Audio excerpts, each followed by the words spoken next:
do a simple exchange of something. If something wasn't working, and their policy is if it doesn't work, and it didn't work. I mean, well, it didn't work, and part of it has their tag on it. Yeah, it never got busy. My name is on it because if you buy something from Fry, you want to know who you are. That's right. It's got their RFID tag, and basically virtually everything was totally well, because what happened was we opened it up and there was not all the parts there. So since all the parts weren't, and the main thing was never out of the bag. So yeah, but.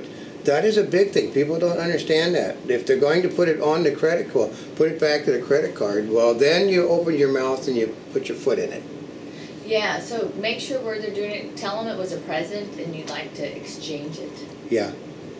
Okay. But see, another reason why is, remember, people steal gift receipts. Oh, I didn't even think about that. Yeah. That's why they want, that's why I heard them say, California said, bring the credit card that you used to charge the merchandise with and the proper identification to prove it was yours before they'll return these are laws that are on the books. They don't have to, but they're there for the protection of the business, to keep people from just simply, a lot of times they throw a lot of people actually toss the gift receipt on, out. Oh, with the wrapping paper. Oh, here's another part is when I go do exchanges, not that I totally dress up, but I at least look, you know what I mean? You look presentable, you look halfway decent. Don't go in your scruffy like you've been hanging out at the house doing painting. Yeah, okay? Well, I know. Don't go in wearing your string bikini. Well, they probably would like that. I know, but they're not going to. They come in a string bikini. The white one, they'll probably like it, but they won't do business with you. I mean, on the other hand, don't go in wearing a suit to make an exchange. Look like... Yeah. Look like you can afford to buy more after you exchange it. Yeah. Okay, how's that? Just go in looking, actually, don't go looking like a preppy. They really don't like preppies. Yeah. So with the little, with the basically the sweater wrapped around the waist or around the neck, with, with your... maybe if you're on the East Coast, like that's appropriate, but we're here in California, so you don't see a lot of that over here. In the Midwest, you tend to go in warm weather clothes. Yeah. So that probably gives you an idea. Yeah. It's called Dress for Success. Well, because you want to make that exchange or return. Oh, here's the other part is, just because you tried one store does not mean it's going to apply to all the stores like that. Or the same person, because one person may be unfortunate. They've had a bad day, they're in a cranky mood. Yeah. Right? And there is manager discretion in the stores. Mm-hmm. Each store is most stores are their own individual fiefdom today in chain stores. So we've ran into that where some manager, well, I can do this, but, come back tomorrow and I'll be running the store. Mm-hmm. So pay attention to that, because once you try, well, you can try again. Yeah, just try with a different set of people on the job. Oh, well, here's the problem. Right now, we can guarantee you we've seen people in some of the stores that have been told specifically, don't deviate from the company line. They're monotone on that. They're basically, whatever the policies are, they have been told to stick to them. So it might be better to wait a few days for those people to be gone. And you're like, how do I know who that is? If you go into that store and you don't recognize, if you go to the store a lot and you don't recognize anybody in that business, that's not a good time to come in to exchange something. Yeah. That's a good clue. That's actually a really good point too. Well, see, I go with her, and while she's doing her business, I observe what's going on in the businesses. So. Well, because part of it is okay. For example, I'm going to use Best Buy as an example. As you know, I go to Best Buy all the time. I actually happen to live within. We've got a lot of them around 5 or 6, yeah, 7 Best Buys. There's one within a couple of miles, either direction of this place. Yeah. So I have a lot to choose from, but I typically go to one. I'll check out all of them, but I typically go to one of them for most of my purchases. Yeah. And I typically know quite a few of the people because I go in, I look at the product, I ask questions. I've been going there for years, and I've watched these people from when they first came into Best Buy, or many years ago, to now they're managers. Yeah. So you can, if you're familiar with the store you go into, like I said, that's a tip-off. Yeah. If the store is filled full of people you don't recognize, and you have a questionable return, don't return it at that time. Come back a different time. Yeah. Because the policy will actually be a little bit more lenient.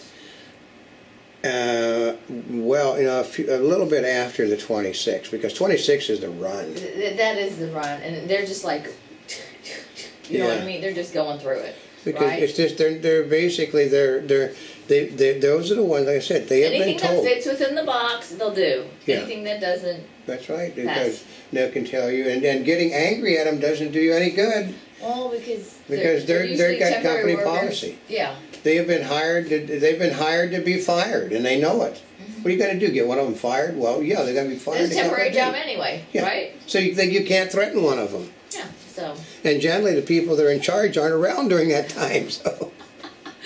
No, we know it for a fact. We have seen people that are in charge have all of a sudden vanished this last few days. That's true.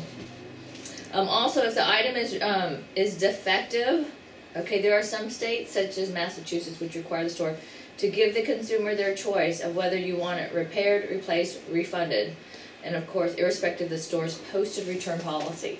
That's if the item is defective.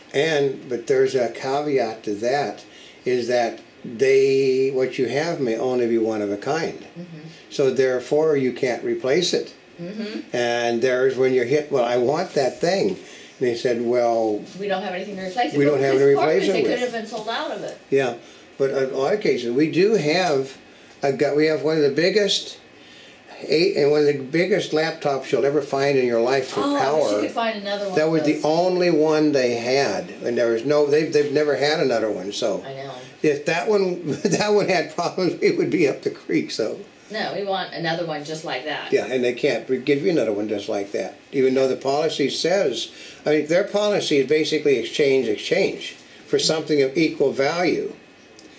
You can't find an equal value. Yeah, so sometimes you run into that. Yeah. Also, if you're not happy with what the clerk says, I think it's easier just to go back at a different time. Yeah. You can also ask to speak with the store manager or their manager. Yeah, but those people are not going to be on duty 26, folks. Mm-hmm. They are going to be on they're going to be on a Friday, Saturday, Sunday holiday.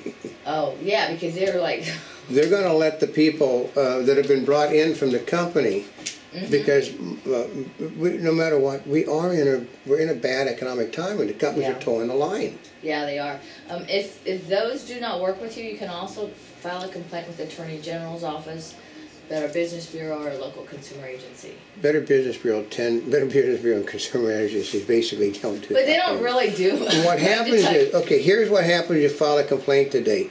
Because chain stores are now individual fiefdoms, they return the complaint to the same person you're complaining about. So a lot of times it really doesn't do you any good. And if you have a present, after all of this, you can't exchange it. There's one of those things, like we said, sell it on eBay. Yeah. Go to a party and exchange it with friends. Or find somebody who basically can use it. Yeah. And this is also where regifting comes into play. Yeah. Yeah, somebody can benefit from them. So, okay, so we've gone through how to, like, make all these returns or being able to make a return. But what are the stores actually doing right now? Well, guess what? Yeah, she's got her list, so actually we go to a lot of trouble to put this list together every year. It changes every year. It does. Well, because some of the things are a little bit different. Part of it is some of the stores that I have may not be in your local area, or some of them may be a little bit different. We were talking about Best Buy. This one is really notable because mainly things that you bought, their official policy was gift purchases made from November 1st through and December 24th qualify for a holiday return policy and can be returned through January 31st, 2011. Okay? Now, here's the exceptions. Yeah, without that's the main thing.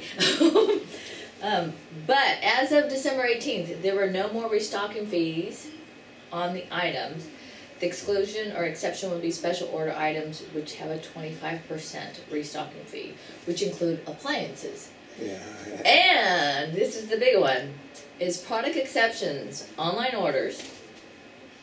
Yeah, which is a big deal for these companies now, is online. Because you bought it for Black Friday. And you're probably not paying, you probably didn't pay shipping on it either. You probably got free shipping, in some cases no taxes. And here's the exception, 14 days from the date merchandise is received. Yep. So if somebody bought it online, they gave it to you, guess what happens? Christmas comes along, you can't even return it. Yeah. Oh, Okay. that reminded me of another thing. With the receipt, that's when you have to like go in A and business non-receipt it. that didn't charge you taxes and didn't charge you shipping, if you return it, guess what? What? You're paying taxes and shipping. Oh, really? Yeah, that's the little I didn't know caveat to that. these things, is why they don't, it's advisable not to return things online that you did not, well, we're not going to charge you taxes, and we're not going to charge you shipping, but you're paying it back, folks. And yeah, they'll, because the shipping, you got to pay to ship it back to them. yeah, Right? sometimes it can end up costing you more than the merchandise. This is what they know. If you buy something on a low end because it's a good price, it can cost you more to give it back. Yeah, and so sometimes you just keep it because it costs. Yeah, They it just get costs you one way or the other. That's why they're business people. Now, here's the other part: is in-store purchases. Now, this is desktop computers, notebook computers, iPads, tablets, netbook computers. Yeah. Okay. Besides, not only online, it's in-store purchases are 14 days from the date of purchase. Yeah. Well, you shouldn't need 14 days to find out if something's going to work or not. No, but if you bought it as a present for somebody, by the Well, time you give it to them as a present, It's all going to be out of time, so basically you're stuck with it anyway. So yeah. The other part is, part of it is because they change over so fast, but 14 days? yeah, remember that's Black really- Friday was before the return date. That's right. Smart little And if beggars, you aren't they? decide you don't want to wait in line with everybody else, if somebody bought it like, what, the early part of December? Yeah. You're out of luck. Mid-December, you may not be able to return it. Right. Or exchange it. That's so a return policy that sounds friendly often is not as friendly as it sounds. Well, and part of it is they're trying to sound like they have really nice return policies for this holiday season. The devil is in the details. Oh, here's one. Overstock.com has up to a 60% restocking fee Yeah. for some open use or late items. Okay, you cannot get things price adjusted often if they are seasonal items. Yeah. Okay. Remember, Overstock.com is a company that picks other people's odds and ends up, so therefore it's already been restocked once. Where did the rest of that go? Okay. Costco. Costco's an iffy thing about Costco. We've seen that. We've seen that Well, they basically they'll take some things and they won't take other things that they sell in their own stores. So well, they don't really have a deadline, but they do have an exception for 90 days, which is TVs, computers, cameras, port musical Yeah. players, cell phones, things like that. Now, here's a caveat about Costco: is you think you bought it at Costco, you can get it exchanged for the same price you buy it, so you don't bother keeping your receipt.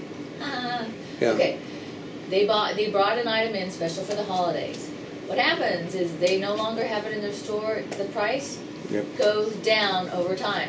So, for example, if you bought something, you decided 2 months later you didn't need it, or you got it for a present, right? And you didn't take it back right away. You said, "Oh, it's Costco. I can just take it back." Steinfeld, the entire DVD collection. Remember that one, the Steinfeld show? Seinfeld show.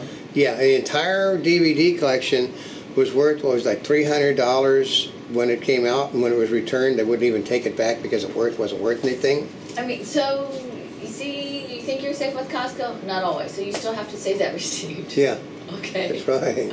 Well, because people think they're you know, safe. like $299 is a lot to lose because of a receipt. Some of them have no deadline with proof. No, excuse me, that's proof of purchase. In other words, gift receipt, like Kohl's, Macy's, Sears is 120 days for most items bought. But you know, I think a lot of these things have to do with if you have a receipt. Yeah, when Walmart is very liberal if you have a receipt. Yeah. Well, because all Walmart will do in a lot of cases, because a lot of them are Walmart manufacturing, is that they, I'll tell you what they do, they take the stuff and donate it to charity and get the same money back. Oh, do they? Yeah, so they don't Okay. lose anything. So Walmart, for example, has a 90-day return policy for purchases made from November 15th, okay, on. 15 days for PCs, cell phones, you know those electronics, 30 days for cameras, 45 days for PC accessories. Yeah, but I have seen them take something back for that 4 or 5 months that had never been opened. because sometimes people buy something and it basically sets under They never something. use it. They never use it, and they don't. It sets in a corner, and then all of a sudden, what is this? Oh, I bought it. No, just, Well, and I'm take trying it to back. remember. I know, like Target, if you don't have your receipt, they can do a product lookup with the same credit card. Yeah. The point is, you have to remember which credit card you use. Yeah. I don't remember what Walmart's is, and I know, like a Macy's, they can do, and Bloomingdale's. But I know that Walmart RFID, actually Walmart has its own system of RFID where everything is tagged. If it's not open, they can read the tag to find out about it. So sometimes computer technology is to your benefit on returns. Here's also another little tidbit, is that Amazon.com has 30 different product-specific return policies. Yeah. In addition to their regular ones. Well, because they work with a lot of different companies. Well, some of the companies are little companies and they can't afford to have returns. Big companies can be more benevolent. They don't have to. Little companies can't be benevolent at all because they work on a razor-thin margin. So. Yeah, they really do. And actually, I have one in here. I'm not going to tell you the company because this has not been verified. I'm looking at this, and this is really unusual. It says one of these companies keeps goods buyers returned late a second time with no credit given. Wow. Yeah. Some of them you don't have to have a receipt because they put a sticker on the bottom. I know Nordstrom's does, and Macy's where they have a little barcode that they put on it. So you don't need a gift receipt. That's their code thing, but that's basically, it's becoming more and more prevalent. We saw it when it first started to come out.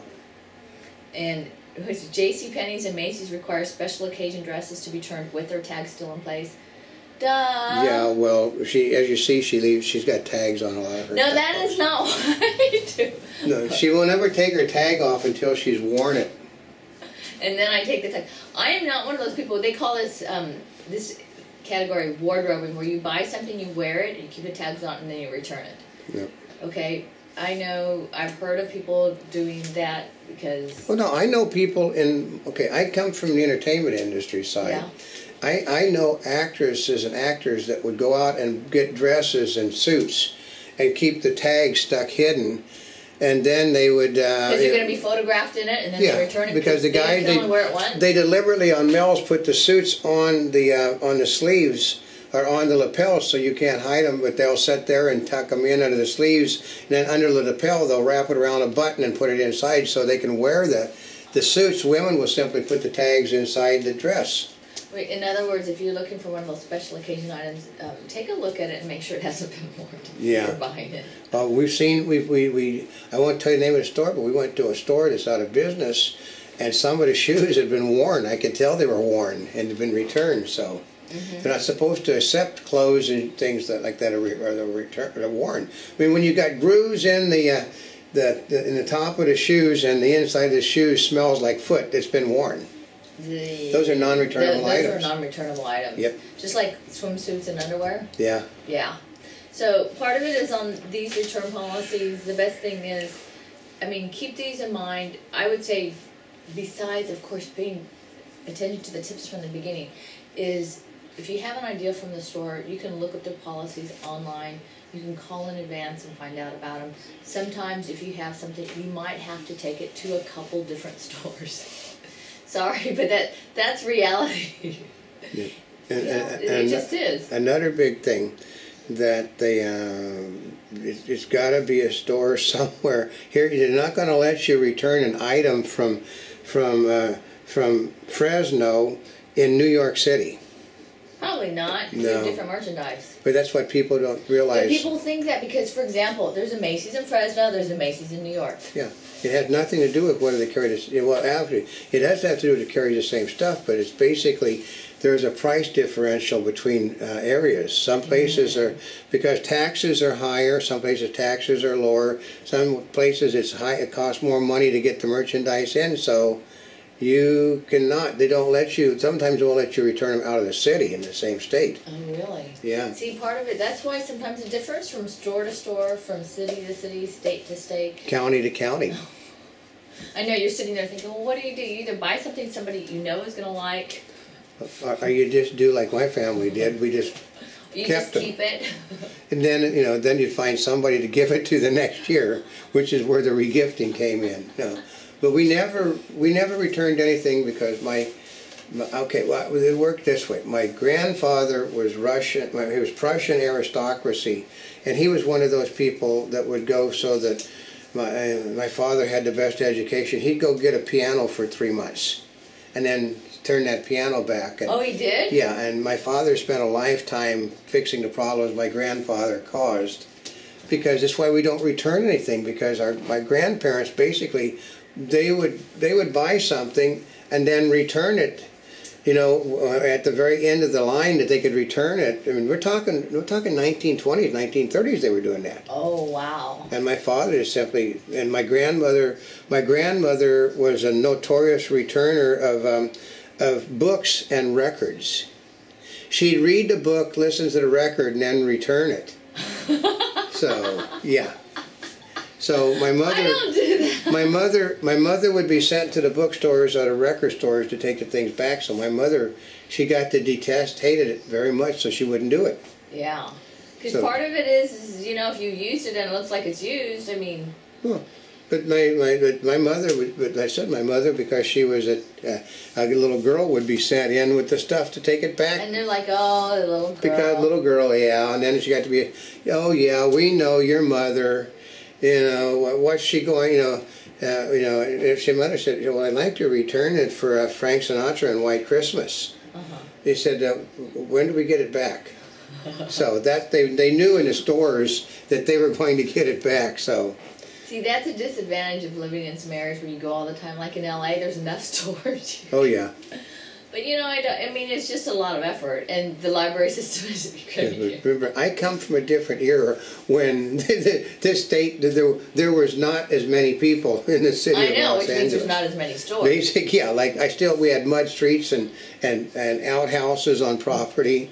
So I grew up in that period of time, so you got noticed if you took something back real quickly. I bet. Yeah.